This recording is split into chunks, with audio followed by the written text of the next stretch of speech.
By now, we have all seen Panasonic's newest cameras trying to dethrone Sony as the #1 best mirrorless video camera.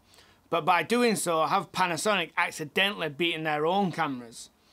I'm going to test out Panasonic's best and most expensive mirrorless video camera against their newest and latest mirrorless video camera to find out which one is actually the one you should get.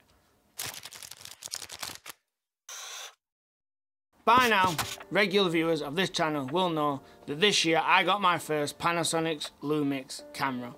So far so good, I absolutely love it.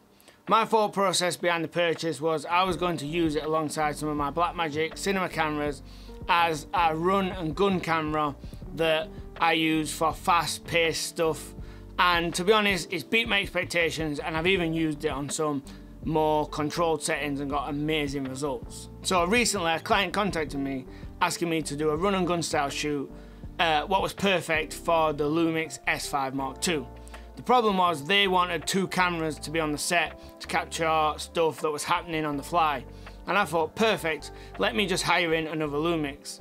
Around my local area I could not find another S5 Mark II anywhere, so my only option was the S1H. This camera sits right at the top of Panasonic's lineup, being their most expensive video focused hybrid mirrorless camera. This is still on the Mark I version. Now it's good to note that we are all expecting an S1H Mark II to drop anytime now and probably be out by the end of the year.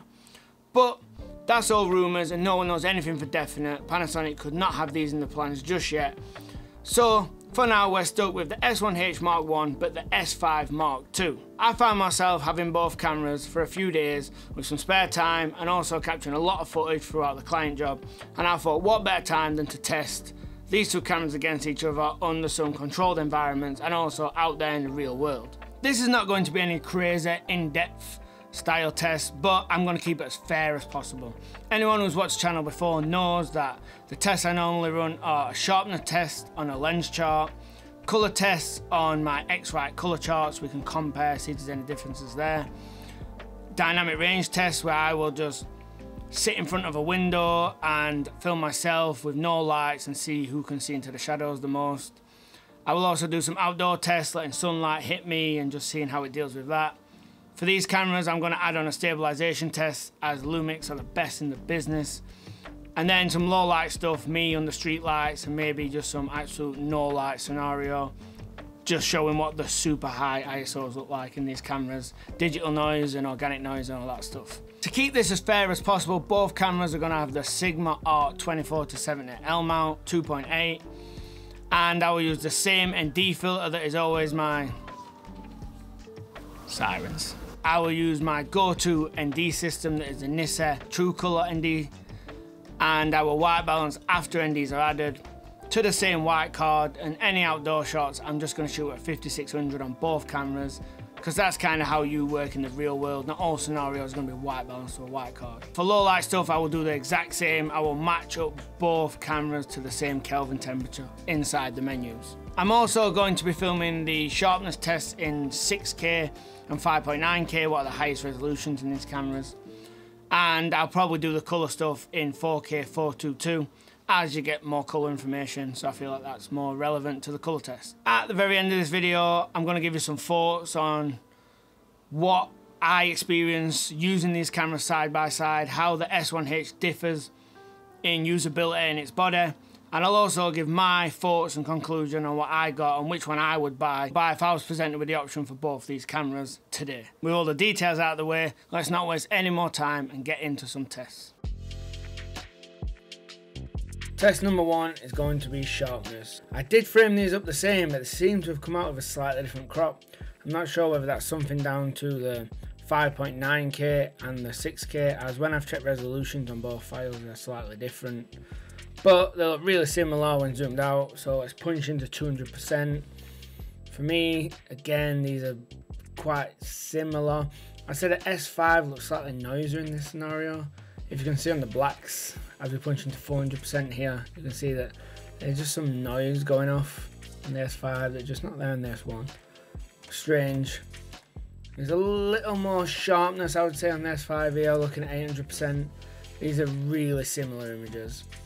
but I think I'll give a little sharpness edge just to the S5 II here, but props for how clean the S1H looks. So test number 2 is colours. Here I white balance both cameras to the same white card, and for me, I can barely tell the difference. I think it's very hard to even notice these are two different cameras. Maybe a little more contrast in the S5 II. I even was going to overlay the vector scopes, but when I got to them they looked so identical, it's almost pointless. From looking at all different colour chips, these cameras are very, very similar colour wise, as you'd expect, having pretty much the same sensor with the same manufacturer.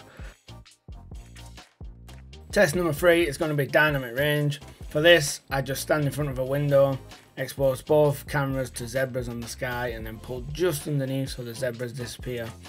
Just coming under its overexposure limit on the sky, and then seeing how the shadows, how it deals with the inside of the window.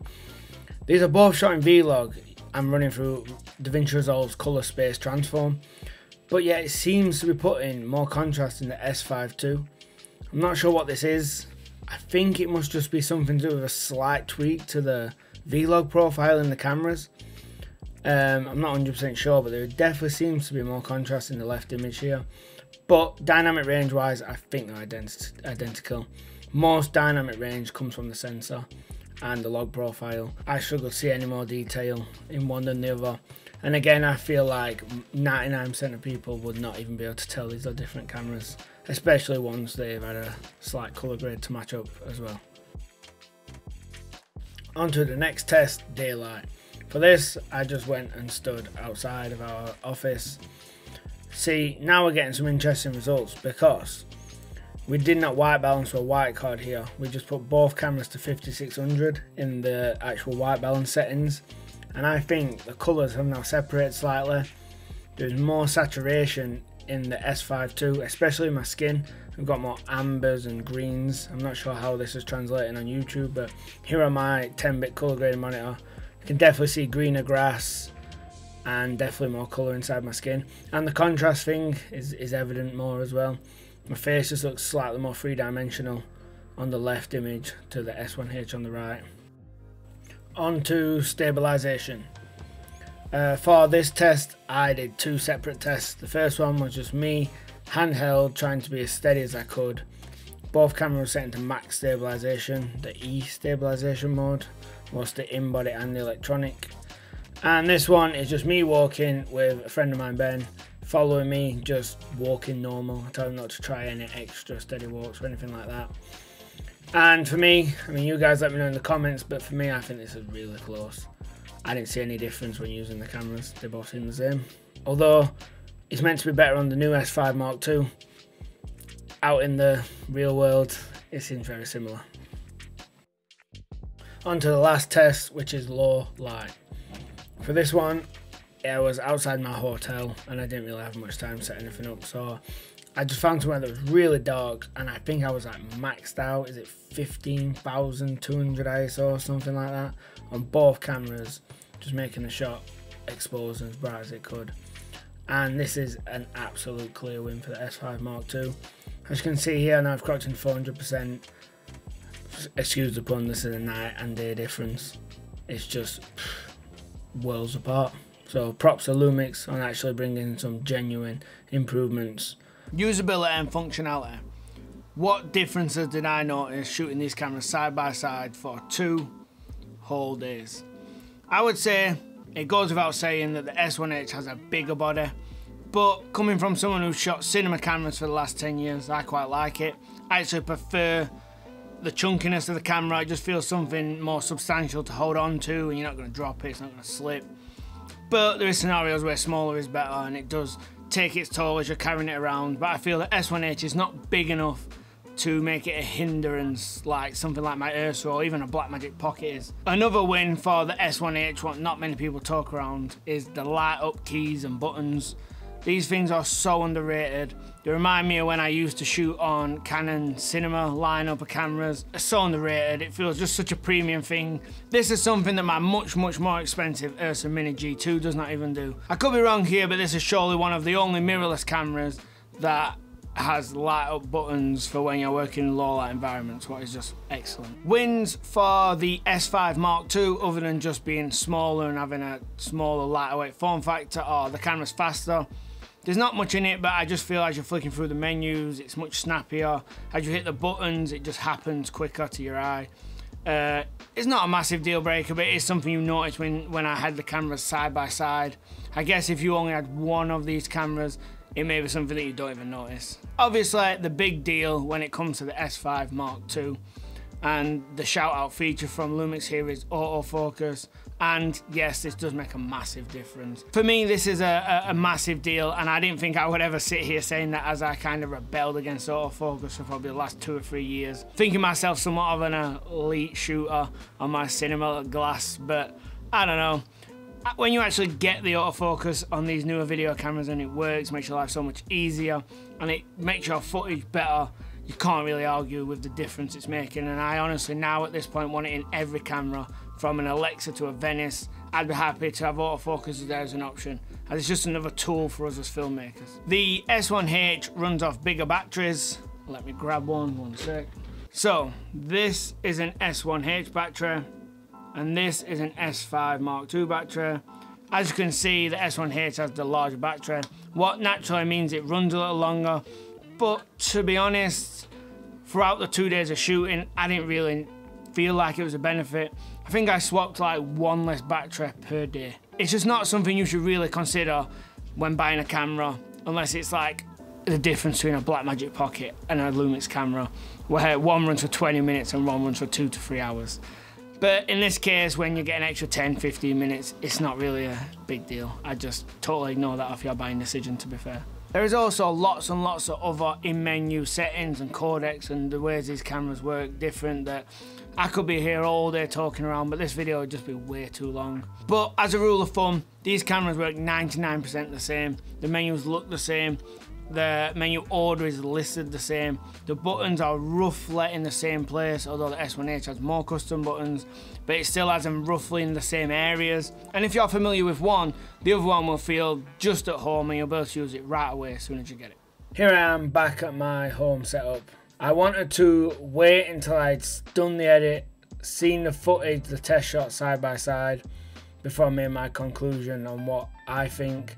Ultimately though, this is really opinion based, and these cameras are so similar. Well, really pixel peeping here, and they're both excellent cameras. If you have any one of these cameras, I would not sell it to buy the other. That's what I want to get in there first, as they're both really good and you can make amazing video with either. But I guess the question is, if you're looking to get into the Lumix system, do you purchase S1H, what's like double the cost, or do you purchase an S5 Mark II at half the cost? I'm a big believer in used equipment, so this is probably a much more closer price comparison than like the retail prices show. I think you can get a used S1H for not too much more than an S5 Mark II. For me, in my opinion, I was probably going to get some abuse in the comments below. I don't know why you would pick the S1H over the S5 II. There is some small nice stuff, the screen on top, the way the screen flips and folds and don't just like flip to film yourself. But the autofocus, the better low light, just the H.265, the moderner features, the moderner codecs, it just feels like a step in the right direction. There is nothing that is worse, and that is a big win. Moving forward for Lumix, I think they have a really good opportunity here with the S1H Mark II. I think when the S1 Mark II drops, we're going to get a good indication of what the S1H2 will look like. And if that thing could have built-in NDs and the autofocus system out of this camera, and a 4K without a crop, it could be a serious contender for the best small form factor video camera on the market, period. And I don't see why Panasonic will not move in that direction, as I think the S5 Mark II is almost a step to showing you what is coming next. If you like this video and you like to see cameras getting tested against other cameras, see what comes out better, please subscribe, because I've got 2 more videos coming that are really good ones. And if you want to see the S5 Mark II go up against a Blackmagic Pocket 6K, click here.